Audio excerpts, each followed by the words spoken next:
নষ্টে বরবাদ করে দিয়েছে। এবার ওই ব্যক্তি গুনাহ মাফের জন্য আমার নবীজির দরবারে রওজা মুবারকে এসেছে। সুবহানাল্লাহ। গুনাহ মাফের জন্য কোথায় এসেছে? রওজা মুবারকে। সবাই বলে কোথায়? মদিনা মুনাওয়ারা রওজায়ে আকদাসে রওজা মুবারকে। সুবহানাল্লাহ। এসে ওই ব্যক্তি কান্নাকাটি করে, আল্লাহর হাবিবের রওজা মুবারক জিয়ারত করে খুবই কান্নাকাটি করতেছে। ইয়া রাসূলুল্লাহ, গুনাহ করেছি আমি গুনাহের সাগরে হাবুডুবু খাচ্ছি। ইয়া রাসূলুল্লাহ, আমি তো গুনাহগার। আল্লাহ তো আপনাকে রউফুর রহিম বানিয়ে দিয়েছে। আল্লাহ বলেছেন, তোমরা গুনাহ করার পরে যাও কা তোমরা বান্দারে গুনাহগারেরা তোমরা আমার নবীজির কাছে চলে যাও গুনাহ মাফের জন্য। ইয়া রাসূলুল্লাহ, এইজন্য আপনার দরবারে চলে এসেছি।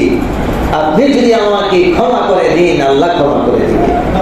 আপনি যদি সুপারিশ করুন আমার গুনাহ মাফের জন্য, আপনার হৃদয়ে যদি আমার পক্ষে আমি গুনাহগার, গুনাহ থেকে মুক্ত হই, আমি গুনাহ থেকে নিষ্পাপ হই, আমার গুনাহ আল্লাহ মাফ করে দিক, আপনি যদি চান, ইয়া রাসূলুল্লাহ, আপনার অন্তরে যদি আমার পক্ষে ক্ষমা আসে, আর আপনি যদি আল্লাহর দরবারে আমি গুনাহগারের পক্ষে সুপারিশ করেন গুনাহ মাফের জন্য, আপনি যদি আপনার অন্তরে যদি রহমাতুল আলামিনের অন্তরে যদি গুনাহ মাফের জন্য আমি গুনাহগারের গুনাহ মাফ আপনার অন্তরে চলে আসে, আপনি যদি আমার জন্য সুপারিশ করুন, আল্লাহ পাক আমার জীবনের সব গুনাহ মাফ করে দিবে। জোরে বলেন সুবহানাল্লাহ।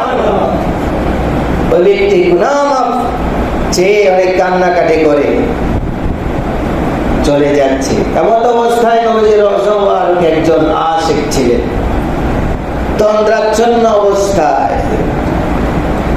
নবীজি তাকে, যে ব্যক্তি তন্দ্রাচ্ছন্ন অবস্থায় ছিলেন, তাকে আমার নবীজি রওজা মুবারক থেকে ডাক দিয়ে বললেন, হে ব্যক্তি আমার আশিক, যে ব্যক্তি গুনাহ মাফের জন্য কান্নাকাটি করে গেল, এই মুহূর্তে তুমি তাকে সংবাদ দিয়ে দাও, কদ গুফিরা লাক, আল্লাহ পাক তার জীবনের সব গুনাহ মাফ করে দিয়েছেন।